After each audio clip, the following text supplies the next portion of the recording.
protecting your deposits.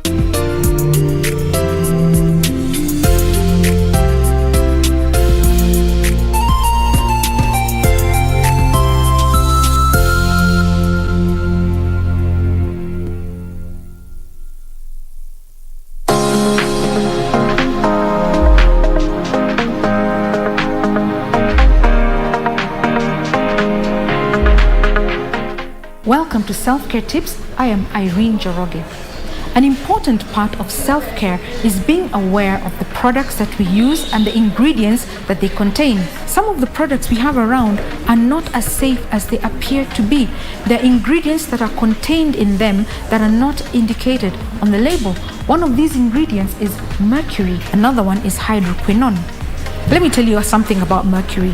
Mercury is absorbed into the bloodstream where it goes into the kidney. The kidney has to clean out the blood every time, and this leads to kidney disease. It is very important to be aware of what products contain because they're not indicated on the labels. Now, one thing you can do is a home test to find out if your products contain mercury and hydroquinone. A very simple test that will only take you 1 minute will give you good and telling results. This is a simple test that you can carry out at home to detect whether your product has mercury or hydroquinone. It's a very simple test, and all you need is a drop of ordinary household bleach and of course the product that you use. You open the product and remove a little bit using a spatula and then put it onto a plate or a saucer and pour bleach onto it and mix it. Within no time, it immediately begins to darken in color, and it will gradually darken and become even dark blue. As you can see, there's some traces of dark blue. It will gradually become black. This is caused by the rapid oxidation of harsh chemicals contained within the products. The mercury is separating, and it's what gives it its dark blue color, whereas the hydroquinone emits a pungent smell, and this is one way that you can detect that indeed there are harsh chemicals which should not be in your body.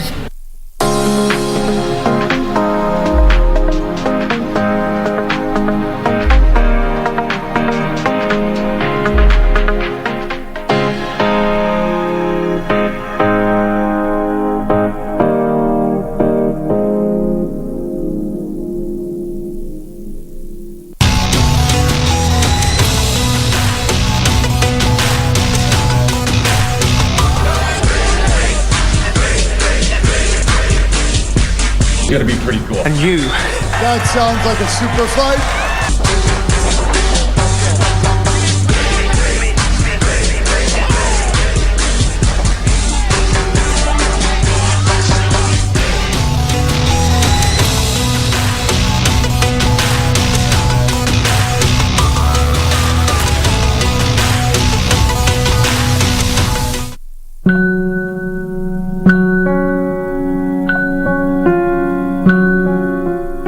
And I fell in love back when we were in the States. I think they're meant to be together. In any case, I fully support. She chased me for 3 years. But if you think that means we're getting married, you're mistaken. That'd be absurd. They mistreated my mom. I won't let this go. I'll go with you. Look how cute you are, all in pink.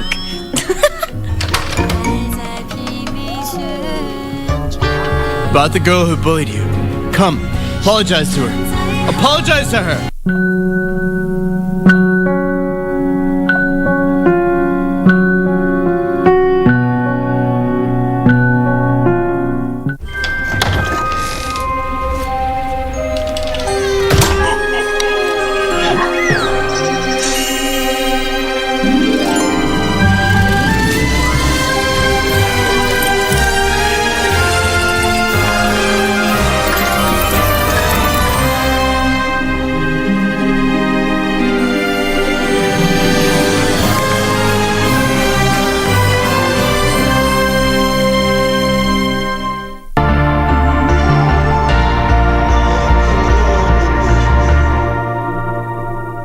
My name is Muhammad Ahmed Mohamud, the CEO of Kenya Deposit Insurance Corporation, popularly known as KDIC. The corporation recently increased the protected sum from the previous 100,000 shillings to 500,000 shillings per account. This is the highest in sub-Saharan Africa. In effect, the corporation now covers 99% of the depositors in the unlikely event of a closure of a bank. So KDIC encourages the depositors to continue doing business with our banks that are strong and resilient. Be sure, check out for a KDIC sticker in your banking hall. KDIC, protecting your deposits.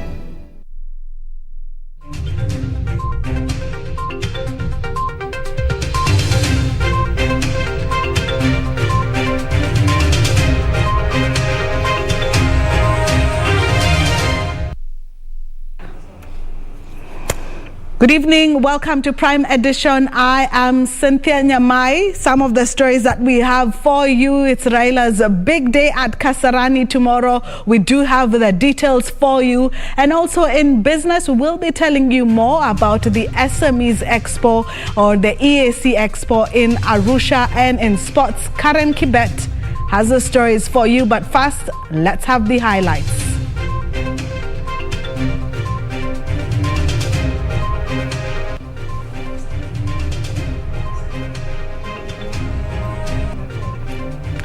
Cash for food.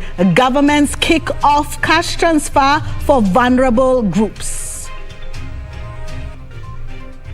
Fare thee well. Mass held for River and Zoe tragedy victims.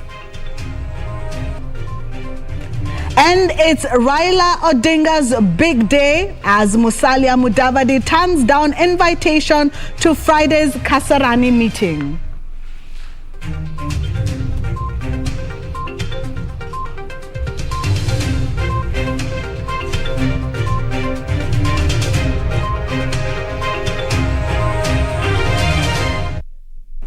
Well, our sign interpreter is Ann Wangeshi, and remember, would love to hear from you. Send us your feedback, your comments, and on KBC, on our Twitter handle, on our Facebook, and also Instagram handle. Now to politics, where preparations are complete for Friday's Azimio la Umoja convention, in which ODM Raila Odinga is scheduled to make the much-awaited announcement on his next political move. Odinga is widely expected to announce his candidature in the upcoming general election toward Kasarani Stadium on Thursday for some final touches ahead of his big day. On Thursday, ODM leader Raila Odinga led a delegation to inspect the state of preparedness at the Kasarani Stadium ahead of the Azimio la Umoja convention slated for Friday. Kasarani Stadium is ready, well prepared. The event is ready for takeoff. The Prime Minister came today to check on what is going on here, what the committee has done, and he's happy with all the preparation that has been put in place. And I want to tell Kenyans at large that we are ready for them. Tomorrow is a big day for this country. They should come in their large numbers, in their big numbers from all over the country. Suna East Member of Parliament Junet Mohammed, who accompanied the ODM leader, said they expected the stadium to be filled to capacity. We are expecting a huge overflow. You know, I'm sure we have invited 60,000 people, but we expect here more than 200,000 people from the look of things. So we'll see how to accommodate everyone. People who can get inside, people who can stay outside and watch it on the screens. Security agencies say they are on high alert to ensure the event is safe and secure. As the officer in charge of security, Kasarani, I want to guarantee the public, the general public, that the security will be very adequate. We'll be there to make sure that sufficient security is provided for all the attendees. cheza kama wewe baba cheza kama wewe. Raila Odinga is widely expected to use the convention to announce his interest in the presidency. Tomorrow is a historic event and is going to be like a climax of all the activities that has been going on. And from tomorrow now, he will now engage a new gear going forward. So once he has declared his intention, then it also gives me a big push for me to now also to move forward and start now making my preparations for this position that I want, the governor's position of Nairobi. None of his former coalition partners has announced attendance, though ANC leader Musalia Mudavadi has said he will not attend the convention. Nancy Okware, Prime Edition. Well, we will be covering for you the event live tomorrow. We'll definitely have all the details for you. Moving on now, Deputy President William Ruto has hit out at a section of leaders he says are meeting in hotels waiting for endorsements, saying the next president will be determined by Kenyan voters. The Deputy President, who was in Makueni, says the 2022 election has already been framed and the race defined. Deputy President William Ruto was in Makueni to drum up support for his bottom-up economic model, challenging leaders who are still holding meeting at hotels that time was up. Kuna watu wanapangana kule kwa hoteli kule Nairobi. Mimi nauliza nyinyi, kuna watu mmetuma Nairobi kwa hoteli ati waende wafanye interview ya wale watu watachaguliwa rais? Kuna watu mmetuma Nairobi? Na wale wako Nairobi Safari Park wanafanya nini? Kura zenu nyinyi ndio mtaamua ama itaamuliwa na wale wako Nairobi kwa hoteli? Kikombe ya chai ni 8,000. Mtu wa madiliko hawezi kaa pale akakugua chai ndio akue kwa hiyo mkutano. Kwa hiyo mkutano itafanywa, itapangwa, tupangiwe, alafu tuletewe maneno hapa. Hapana. Ruto, while appealing to locals, say the contest is already framed and those waiting to be endorsed had better sought the support of Kenyans who will eventually decide in the 2022 election. Nyinyi watu wa Makueni, mimi nauliza nyinyi ni wa kujipanga ama mnangoja kupangwa? Ati Makueni mnasema? Ati mmesema hampangwingwi? While wooing voters from the Ukambani region, the DP said the hustler narrative seeks to bring everyone on board and his administration will be all-inclusive. Tumeungana na wabunge wenu wa Ukambani na wabunge wengine wa Kenya 160 na tumetengeneza chama ya Wakenya wote ambayo haina ubaguzi, ambaye haitambui ati kabila hii na kabila ile, chama ambayo inaunganisha Wakenya wote. Iyo chama ya kazi ni kazi. The DP, while taking a swipe at the Building Bridges initiative push, criticized political meetings held in high-end hotels, which he says do not represent the voice of the people. Kamchimenza for Prime Edition. A requiem mass has been held in Mwingi for some of the victims of the River Nzui bus tragedy. Family and friends fought back tears as they recollected the events which led to the deadly tragedy which claimed 32 lives. A somber mood engulfed family members who lost their loved ones during the December 4th, 2021 bus tragedy that killed 32 people. Fought tears to follow the proceedings. Bishop Joseph Mongela and Archbishop Anthony Muheria eulogized the departed Catholic faithful and called for sobriety in the church to help the affected families navigate the loss of their departed kin. Naomba tufikishe huu ujumbe wa kujitahadhari wakati kunatokea jambo kama hilo.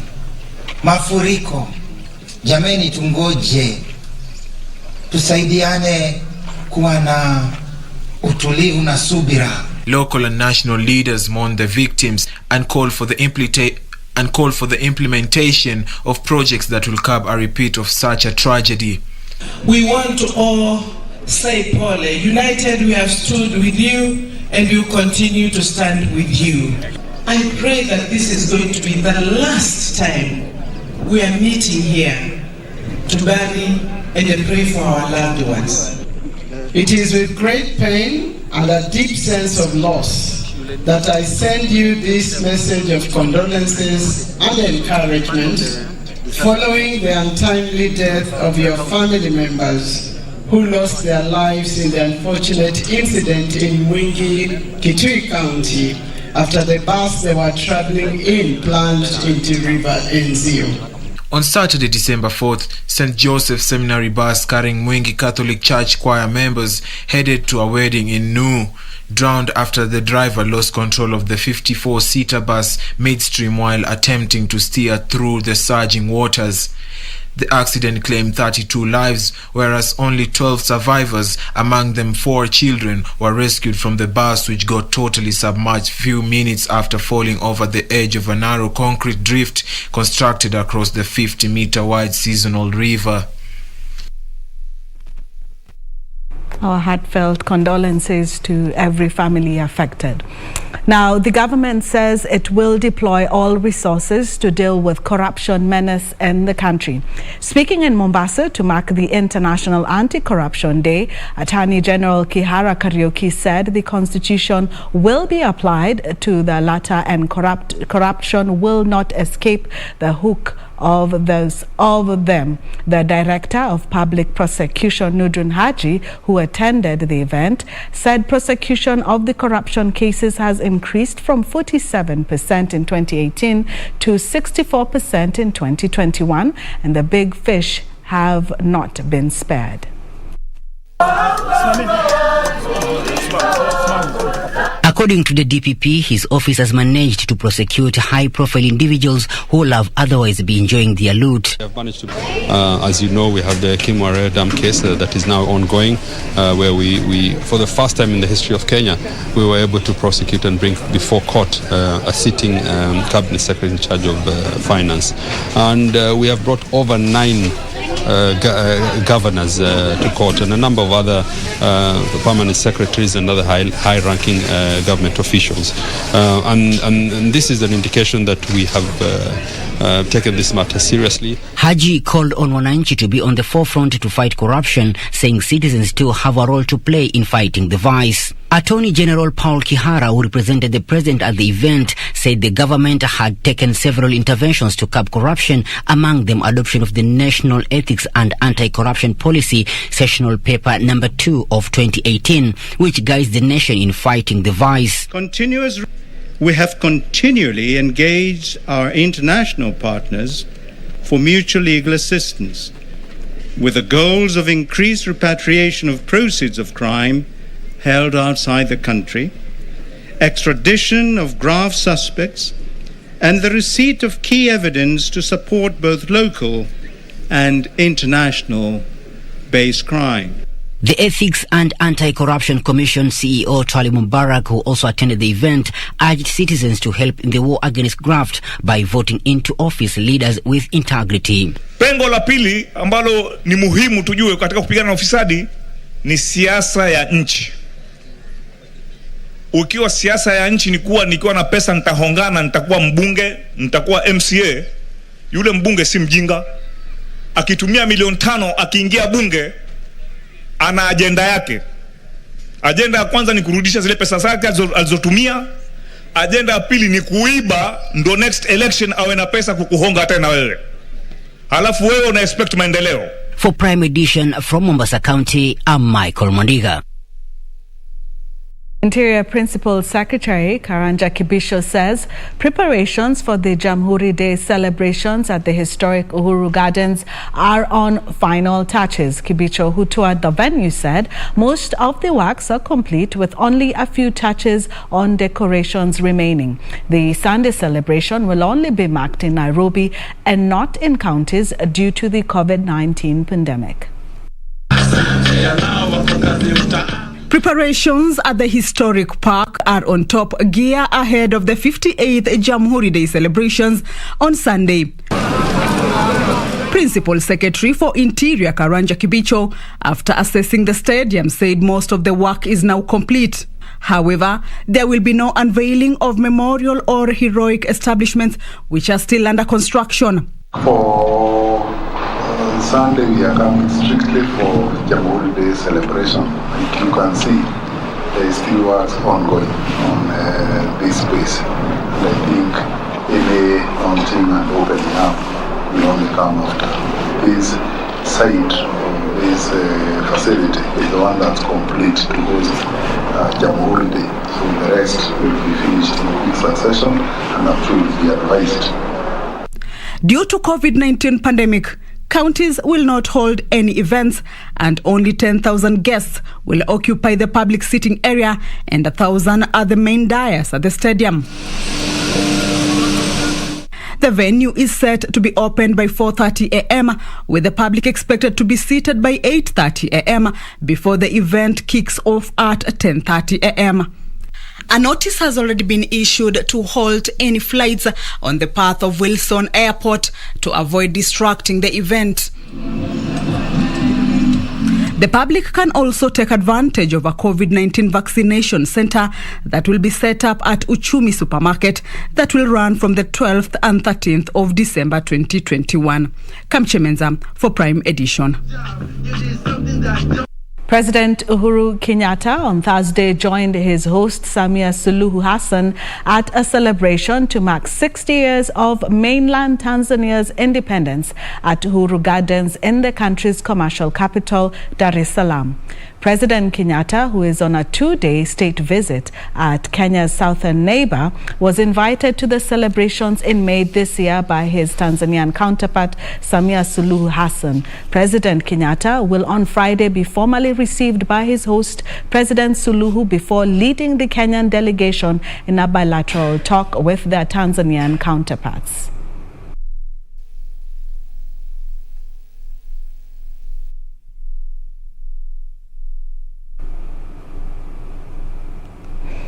The government has rolled out the Emergency Relief Cash Transfer Program to cushion and improve the livelihoods of over 2.5 million Kenyans affected by the drought.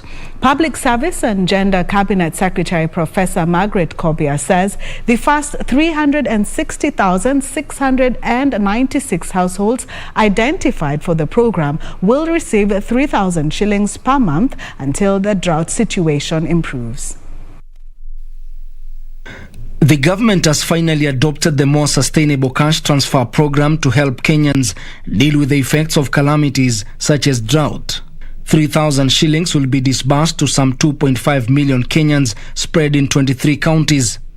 The first cohort of 366,96 households identified for the Emergency Relief Cash Transfer Program will each receive today and the rest of this week Kenya shillings 3,000, totaling to the payroll amount of 1.082, that is 1,082,088 shillings from today and the remaining of the week on a monthly basis until the rain situation improves.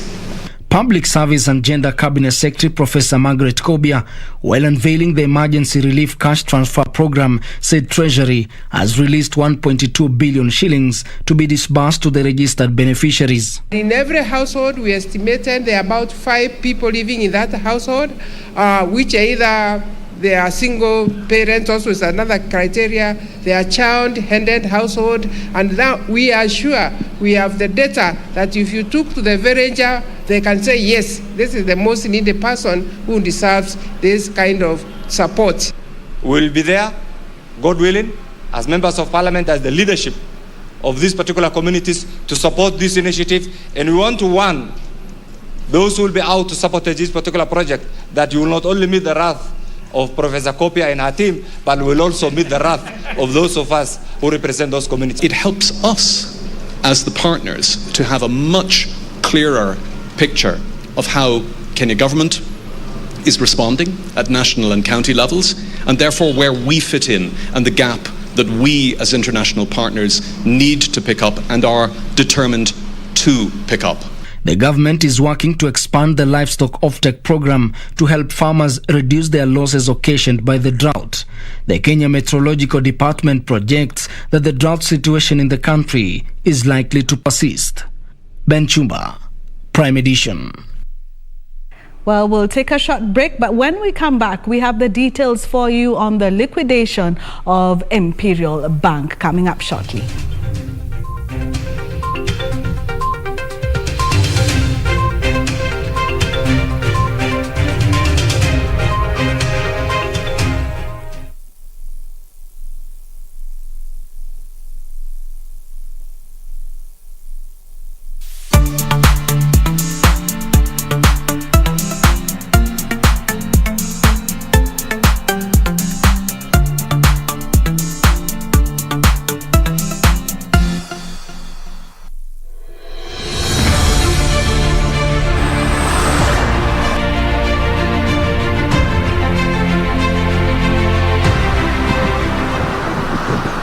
Development follows roads.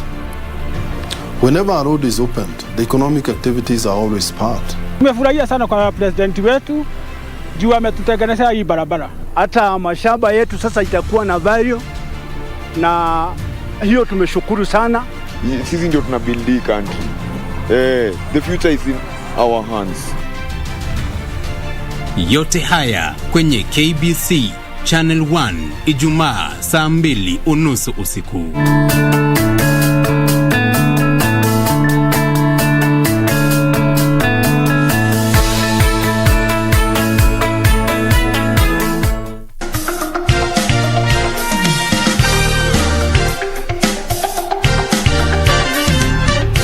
They are taking joke of what you know for reality is what is disturbing you or what is alien to you. Yes. So I could urge people not to use wazimu as a descriptive word, to be more polite. Yeah. And I don't think why everything is associated with madness. Yes. Because everything you will feel people talking about it. Even the jokes, the best joke people make, true. They make about people say we are niwazim. I think I'm also guilty of it, Sammy, to be honest.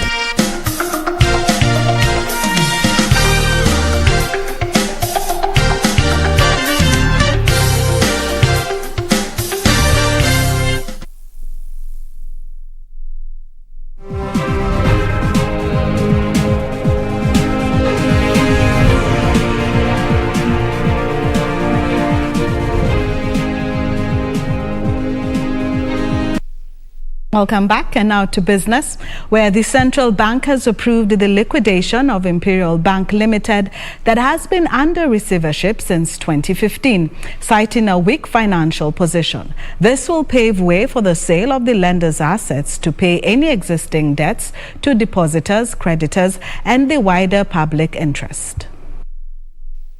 In 2015, the central bank placed Imperial Bank Limited under receivership after fraudulent claims came to light. In the same year, CBK appointed the Kenya Deposit Insurance Corporation, KDIC, as the receiver manager for Imperial Bank Limited to protect the interest of the bank's depositors, creditors, and members of the public. In June 2020, KCB took over some of the bank's assets valued at 3.2 billion shillings and assumed liabilities of the same value. The money raised, which was 37.3% of the total deposits, was to be paid to Imperial Bank Limited in receivership depositors over a period of 4 years.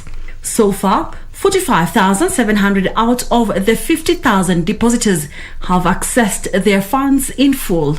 About 4,300 depositors are yet to access their money, according to Central Bank of Kenya. In September 2020, following the acquisition of certain assets and assumption of liabilities by KCB, CBK required KDIC to appoint an independent external auditor to carry out a comprehensive audit of the bank. The following month, the external auditor submitted the audit report to CBK, noting a number of gaps in the report, some of which have been subsequently resolved. And early this month, KDIC submitted the receivership report to CBK, recommending that the bank be liquidated.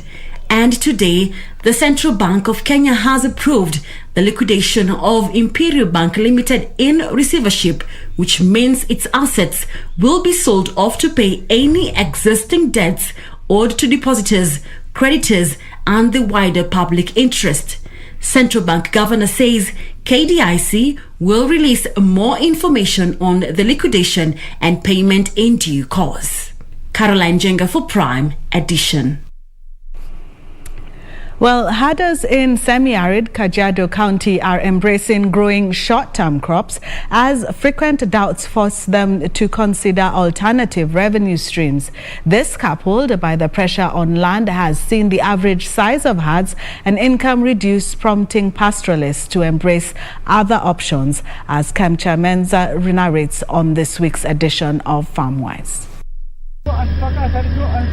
Most residents in arid and semi-arid areas engage in pastoral activities. However, with climate change that has resulted in frequent and prolonged droughts, resulting in death of livestock. Almost 50 cows died na mbuzi zikabebwa na maji. Sasa ya ile kukona na sasa hazina afya kabisa. Herders are now turning to short-term drought-resistant crops as an option. Niliamua tu hii agriculture kwa sababu sisi ni wakulima wa ng'ombe. Before venturing into crop farming, the pastoralists first undergo smart farming training to equip them with proper crop husbandry. When you go to the community and you tell them on how they're going to do it, we are seeing a positive feedback. Previously it was not that positive, but as time is going on, we are seeing a positive feedback from the farmers. Latia Center is a non-governmental organization that offers trainings and says the short-term crops are key in promoting agriculture among pastoralists, as one can earn much in a short period of time. For the farmers, we do not charge them for the seedlings. What we do is that when we are doing the project, we do all the budget, inclusive of the seedlings. On a quarter of an acre land, a greenhouse tomato farmer can earn up to 2 million shillings annually. The center is also training women on kitchen gardens to diversify earnings and boost their nutrition. Ng'ombe na mbuzi inakuanga ya wazee. Wazee watupatii tuguze mifugo yao. Sasa venye lati wamekuja wametuletea mboga na kuku, sisi tunakaa sana kwa kuku. Ndio tupate mayai tuuze kwa sababu mifugo hatupati. So having women in doing this mitigation on climate change, they are hands-on and they actually deliver. And with the drought, actually the kitchen gardening and keeping the poultry has really helped them to have sources of food and sources of income for their families. The herders have also taken up chicken rearing to maximize earnings. Mayai tunauza, tunapata angalau kapesa. Mayai tunalipia chama. Tunakuanga na chama. While women in the Maasai community were previously forbidden from handling money, the narrative is slowly changing. The impact of climate change has forced this community to embrace agriculture that for the first time has empowered women here. To wean themselves from rain-fed agriculture, pastoralists are sinking water pans for harvesting water during the rainy season for use to irrigate crops. This and frequent destocking, they say, will cushion them from losses during droughts. Kamchemenza for FarmWise Prime Edition. The Engineers Board of Kenya will dispatch structural engineers to conduct inspections and audits of all projects that are under development. The move follows the rise in cases of buildings that have collapsed this year, killing close to 50 people. EBK has further rolled out an engineer's stamp that will help rout out the quacks in the industry. In the last 11 months, more than 20 buildings have collapsed in the country, killing more than 40 people. This has been blamed on shoddy structural works, non-compliance with the building code, and use of substandard materials. The various regulators in the built environment have also come under the spotlight for failure to enforce built environment regulations. To separate the weed from the chaff, the Engineers Board of Kenya has today rolled out an engineer's stamp fitted with security features. The stamp is an instrument because it is a closed loop. It has its own watermarks and the security controls. It's going to be one instrument that will guarantee that services are offered by well-trained, professionally mentored, practicing engineers. Because then you lose the dignity of the stamp. And there are measures in the Act. We have 2019 rules, which very clearly defines the code of conduct and ethics for engineers. The board further plans to send out structural engineers to do site inspections and audits to ensure compliance. ABK Chair Board Erastus Mwongera says the engineer's stamp and ID will help with the easy identification of genuine engineering professionals and documents, urging the public to be on the lookout for quacks. The approval process in the counties requires that no development will be submitted for approval or consideration of approval unless it bears the stamp of a licensed and registered engineer. Infrastructure Principal Secretary Paul Maringa says the country is facing a deficit of about 7,000 engineers, urging the board to facilitate faster registration of graduate engineers. The PS has said the government, in collaboration with the Ministry of Education, have instituted programs that ensure universities are churning out qualified engineers. To come out of the universities when they are work ready or when they are ready for effective professional training. The engineers called on the government to ensure engineering courses and programs are recognized globally. Caroline Jenga for Prime Edition. Exhibitors at the ongoing EAC Micro, Small and Medium Enterprises in Mwanza, Tanzania, have lauded the exposure and opportunities the exhibition has accorded them. The exhibitors are upbeat that the exhibition will enable them forge new trade relationships within the EAC member states.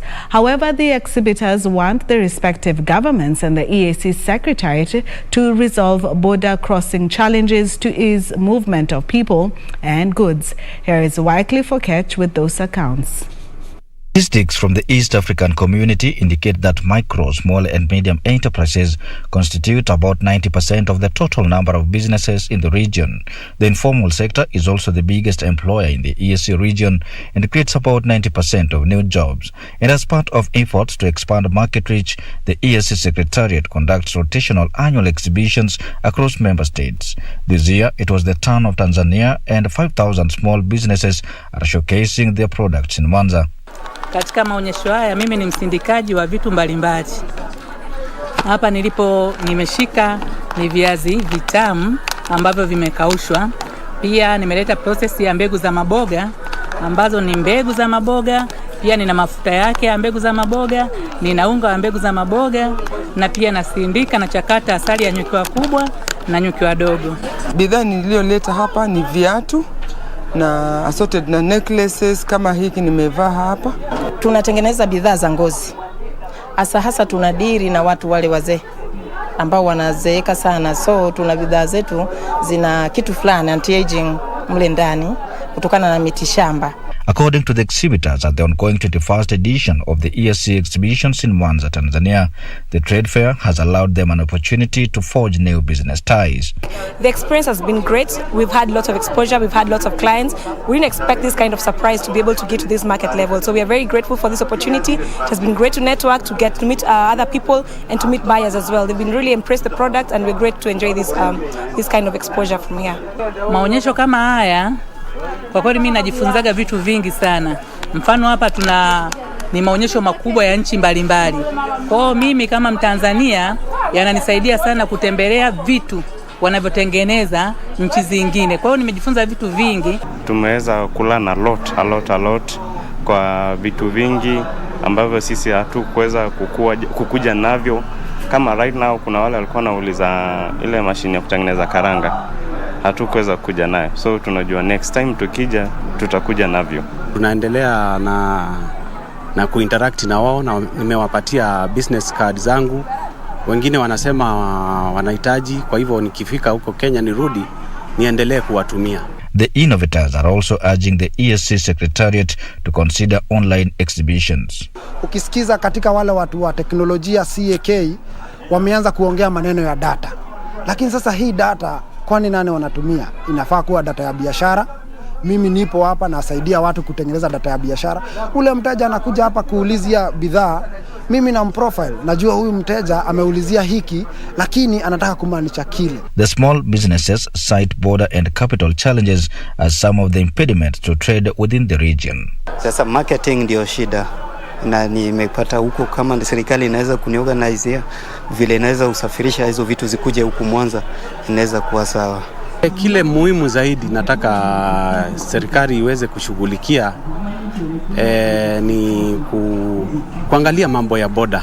Tuendelee kujuana, kukaribiana na tujenge umoja wa Afrika na sisi tuweze kukompiti kimataifa, mataifa makubwa na sisi tuonekane. Although they revel in the exposure and experience they've gained from the fair, exhibitors from across the EAC member state want the EAC Secretariat to push for policies that will allow them to move freely across the region's border points. Wycliffe Okech reporting from Mwanza in Tanzania. The Coast Development Authority and National Environment Management Authority have rolled out seagrass, mangrove forest and coral reefs conservation in Wasini Island of Kwale County in efforts to boost fishing activities. Coast Development Authority Managing Director Dr. Mohamed Kainan is challenging communities at the coast to embrace seagrass farming in order to protect their main sources of livelihood, since depletion of the seagrass would affect the fishing, tourism and hospitality industries. The marine conservation and restoration efforts for mitigating and adapting to climate change have gained momentum in Wasini Island, Kwale County, and will be extended to other coastal areas. The south coastal island of Wasini is one of the country's major fishing grounds and is home to a variety of sea creatures, which makes it a suitable pilot region for the seagrass restoration project.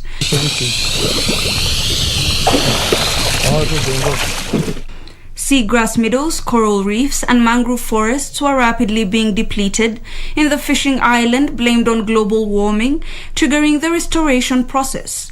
Coast Development Authority Managing Director Dr. Mohamed Kainan says marine conservation efforts would be intensified to preserve marine biodiversity. We're able to do some artificial coral nurseries and in the process transplant coral reefs at areas where the coral were degraded.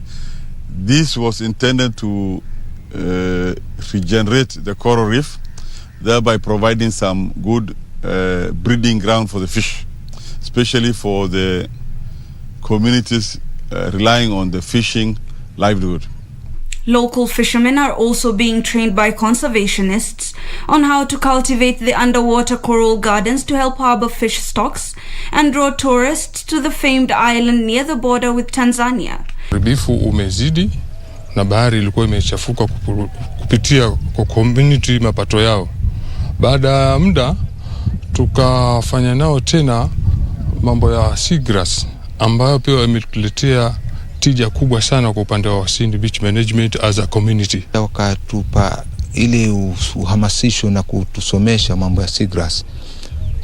Kwa vile tuna elimu ya restoration ya coral, tukaona hii pia ni kitu kinawezekana. Na tukafundishwa namna kupanda hizo seagrass, na muda mfupi tu yale manufaa ambayo tumeyapata ni makubwa sana ambayo sisi kama jamii tunajivunia sana. The fishing community has welcomed the restoration efforts, noting that it has boosted fish stocks. Reporting for Prime Edition, my name is Ibak Said.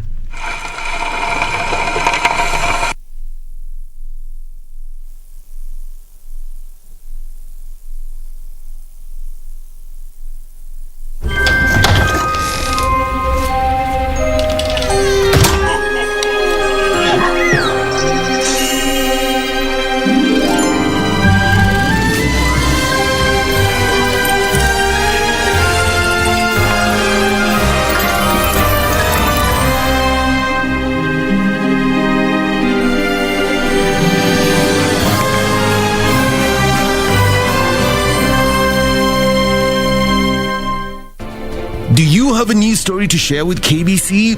Get in touch swiftly on email newsroom@kbc.co.ke, call 0723 892 654 or 0734 780 124.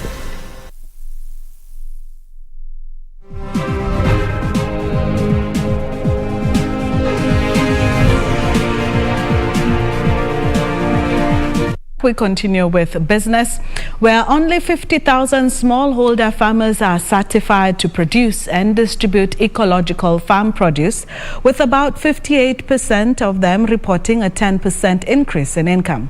Experts say the low numbers are due to low levels of information on the importance of organic farming as Kenya rushes to implement its first eco-agriculture policy.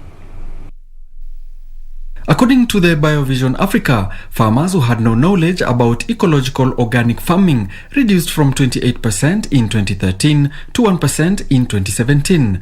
This indicates that smallholder farmers' initial uptake of the farming practice would eventually increase the uptake of organic farm produce, but the concept remains misunderstood. The main issue that we should talk about probably when we say awareness creation shouldn't be there. Meaning actually the consumers should be the one demanding that we need this organic product. Currently, challenges such as a lack of conformity in organic products, little or no support, have meant that organic products are not competitive both locally and abroad. Would like to see a framework of standardizing procedures and standards for organic production. When you have all the experts across the continent, what they are discussing is a standard that can be accepted at the national level. That's one standard. Meaning, if they are existing standard, what we again do is to bring those standards, and the expert from those different stakeholders can start discussing and agree by consensus on that one standard. Speaking during an MOU signing between BioVision Africa and the African Organization for Standardization on Ecological Organic Agriculture, delegates called on policymakers and smallholder farmers to work together towards organic farming. So we'd like to have our farmers embrace organic agriculture in a way that they appreciate why they're doing it and not because they don't have chemicals. So we'd like our farmers to do organic farming by choice, by design, and not by default. It's not by accident. Alanauko, Prime Edition. Now, Kenya plans to tap the multi-billion-dollar animation industry by training young innovators. The government will further partner with learning institutions and content creators to create African-themed content. Kenyan entertainment startup Ada Animation says animation will further help create employment for thousands of young people in the country. Globally, the animation industry is said to be worth $280 billion and expected to reach $350 billion by 2025. In Kenya, however, the sector remains untapped, relying on foreign developed content. Local entertainment startup Ada Animation plans to change this narrative by telling the African story through animation content. The whole idea is to build our animation out of African stories and African characters. That's why we're taking the Maasai culture. Anywhere in the world, if you go to Holland, Germany, if you say Maasai, everybody knows. So that's why the movie is going to be big, right? Remember that, in the past we used to sit around our grandmothers, and they used to tell us stories. But again, given that the terrain has changed, people have moved to towns, and how do we tell stories? So the only way to capture the interest and change the perception is through animating our stories. The farm, which was started in 2020, plans to empower young African creatives through skills tailor-made for the African market needs. The farm wants to ensure that Africans are well represented in animation content and improve the standards of African animation. We cannot, compromise on quality, and that's why we're bringing Hollywood guys to help train us, to also give us some of the skills we need, and we're building these boot camps, and we're launching the biggest project out of Africa, the last live one. As it is, we Africans are content consumers, not creators, and Ad Animation is championing the change of that. We want to be players. Who said Africans can't show African cartoons? The government says it will ensure the environment is conducive for content creators to exploit their talent. Kenya is the heart of Africa. Our role as government is to provide an enabling environment by developing appropriate policies and regulations that ensure that the market is competitive, producers may make money, and consumers get value for the products and services they buy.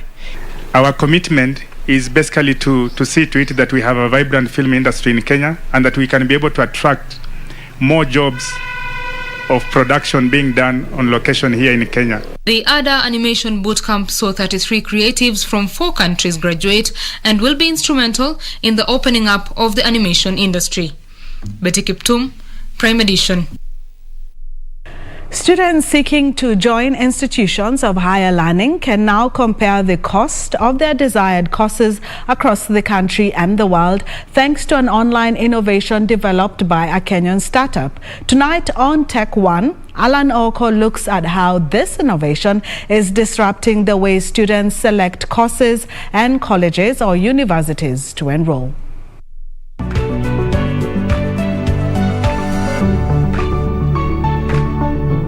According to employers, higher education trends in recent years have highlighted the importance of understanding the changing needs for today's laborers, as this has implications on higher education in terms of skills, training and capacity. Most of employers say that most of those leaving institutions of higher learning do not have the requisite skills for the job market. In addition, most students are said to pursue courses or are in universities they do not have a passion for. Fortunately, this has led to the emergence of problem-solving attitudes, especially from innovators seeking to make the higher education learning experience less strenuous. Imagine having access to a personalized career guidance portal and a course recommendation reference from institutions of higher learning across Africa and the world, offering you a variety to choose from.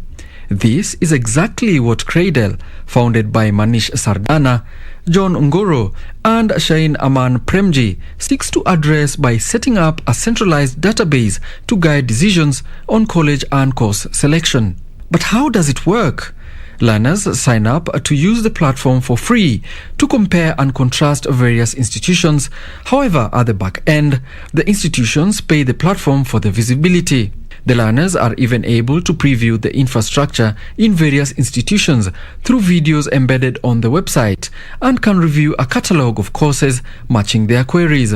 With over 100 universities visible on the platform, the startup hopes to list 1,000 institutions in a year.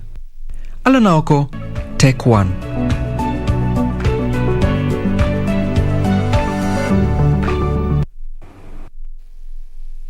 Has picked a long-time corporate America titan Meg Whitman as its ambassador to Kenya. The millionaire businesswoman come politician is now expected to be vetted by Senate. Whitman is expected to replace Robert Godek, whose term came to an end early this year. If approved, Whitman will be the top bureaucrat at the U.S. Embassy in Kenya, which is Africa's biggest mission. She took a position with Bain & Company, where she rose to senior vice president.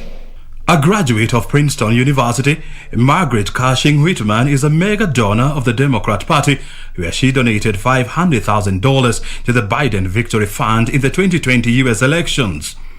The 65-year-old native of New York City has worked for several major U.S. companies, including Procter & Gamble, Disney and Hasbro, before joining eBay in 1998, according to her profile. The technology executive is also a one-time Republican candidate for governor of California, where she spent a record $140 million on her campaign before losing to Democrat Jerry Brown. If approved, Whitman is expected to help jumpstart the U.S.-Kenya trade talks that have stalled for almost 2 years now. She is expected to drive the Biden agenda in the Horn of Africa, where several countries are engaged in internal military strife that threatens their economies. Whitman is also expected to drive Washington's agenda of neutralizing terror cells like Al-Shabaab and ISIS, as well as deepening America's counterterrorism agenda. Her nomination will need to be confirmed by the U.S. Senate, which is split 50-50 between Democrats and Republicans. Whitman has also had her own corporate failures, where her recent stint at video streaming service Quibi ended in failure, where the company closed its operations after 6 months of service. Kenya is banking on the North American market to boost its international tourist numbers and hasten tourism recovery. Tourism Cabinet Secretary Najib Balala says the COVID-19 pandemic has taken a toll on travel and hospitality and is calling for concerted efforts towards recovery. Kenya is among countries promoting their tourism products and offering at this year's United States Tour Operations Association annual conference and marketplace that will close its curtains tomorrow at Manchester Grand Hyatt in the United States. The conference, with 144 active members across the globe, provides a forum to meet with top tourism executives, tour operator members on a one-to-one basis. At the conference, exhibitors get the chance to gain invaluable insights into the North American travel market and the latest factors and trends affecting the industry and travelers across the globe. Tourism Cabinet Secretary Najib Balala says the conference comes at a time when more synergies were required among players in the tourism sector to protect the gains and made as travel continue picking up. After the COVID-19 pandemic, the new normal is about sustainability and green tourism. It is important for us to bring sustainability in tourism. Tourism in Kenya, main pillar is conservation and wildlife conservation. That's why we need to take care of our environment. We need to make sure we play a role, even if it's small, but I know it will make a big difference. Kenya plans to leverage the opportunity to rally the U.S. traveler trade and stakeholders participating in the event to support conservation efforts such as the magical Kenya Tembo Naming Festival. The U.S. is traditionally Kenya's leading tourism source market, with 108,072 tourist arrivals between January to October this year. Reporting for Prime Edition, I am Teresa Mutai. It's time for a break, and after that, Karen Kibet is on standby with the sports news.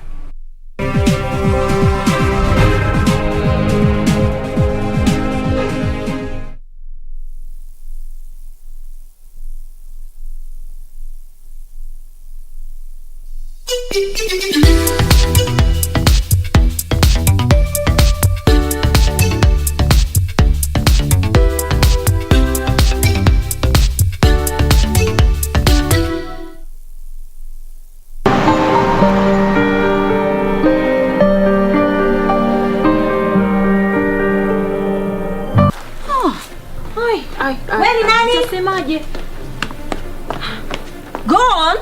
What are you doing in my compound? Sina pesa jamani, sina. Leta pesa wewe. Sina pesa jamani. Dema, jo. Kuna nini? You meant I want a break. Are you going to have a baby? Yes.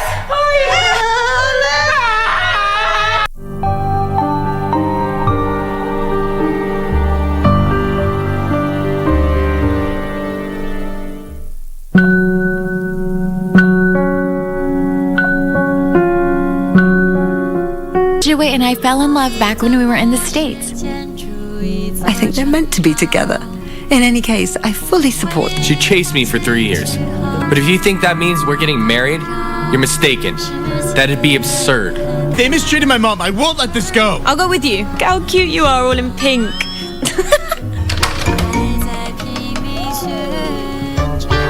About the girl who bullied you. Come, apologize to her. Apologize to her.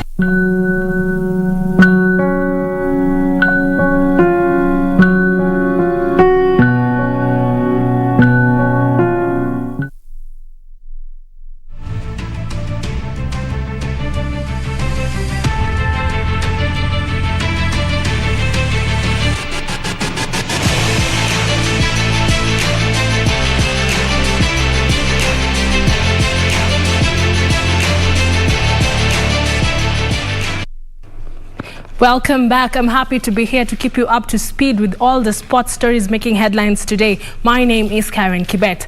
Now, Kenya will have more teams taking part in the Youth Olympic Games starting 2024 in South Korea and 2026 in Dakar. This was disclosed today by the National Olympic Committee of Kenya President Paul Tergat, who retained his seat unopposed during the elections held in Nairobi today. Francis Mutuku was elected the new Secretary General in the eagerly awaited elections that saw the incumbents shoving off the opposition and retaining their seats.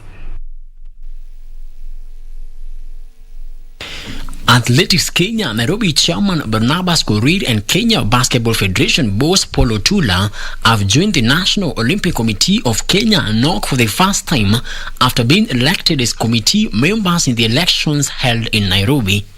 The duo joined Kenya Swimming Federation chairperson Winnie Kamau, who retained her seat in the executive committee. Meanwhile, Paul Tergat was re-elected and opposed as the president. Congratulations.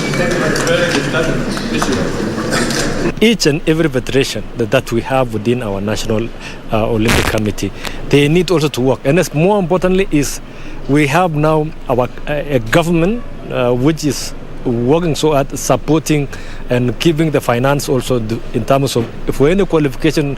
If a team is wanted to travel outside the country, they have been always forthcoming to see to it that we are all aligned to see to it that we drive the sports in this country. Francis Mutuku, who was serving in the acting capacity, was elected the Secretary General. We've solved the basic areas in terms of games. Now what we need to do is performance. Performance is long term. We are right in the preparatory period of Commonwealth Games, which will be coming up next year in July. Immediately the year starts in February, we have our Winter Olympics, where we already have one Kenyan who has qualified. We are expecting the Association of National Olympic Committees of Africa to confirm where we are going to have our African Youth Games. Shadrach Maluki retained his seat as the first deputy president, while Waithaka Kioni also returned as second deputy president. Eliud Kariuki retained his position as the treasurer after beating Moses Budhia and will be deputized by John Ogola. Ramesh Awal was elected the women representative, while Helen Obiri and Humphrey Kayange retained their seats as athlete representatives for women and men respectively. Frederick Moki for Prime Edition. Thank you, Moki, for that report. Moving on, Kenya Premier League arch rivals FC Leopards and Gor Mahia registered wins in their respective top flight matches played today. Leopards defeated Posta Rangers 1-0 at the Nyayo National Stadium, while Gor Mahia were 3-0 away winners over Vihiga Bullets. Bandari and KCB played to a goalless draw.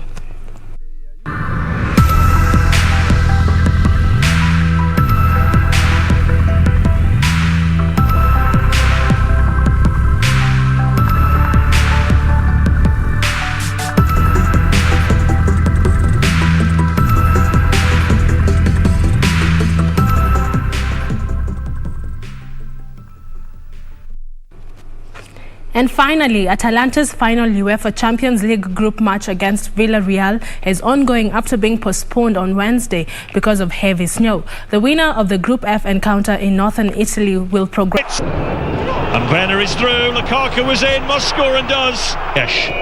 And now on to Werner. Werner's done well and Werner has scored. Greenwood, his first start since the Manchester derby at the start of November.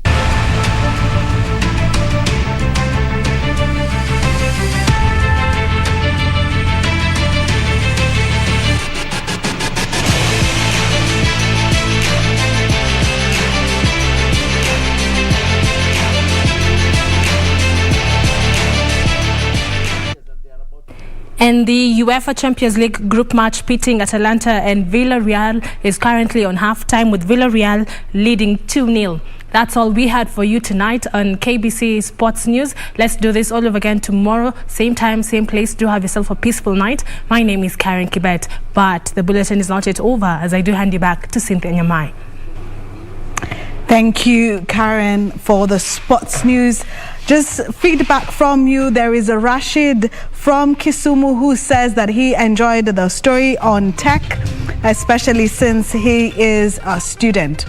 Remember, tomorrow we will be covering for you live from Kasarani, the Friday's Azimio La Umoja. Live from Kasarani, we'll have all the details for you. You do not want to miss the live event. From me and the rest of the team, we wish you a good night.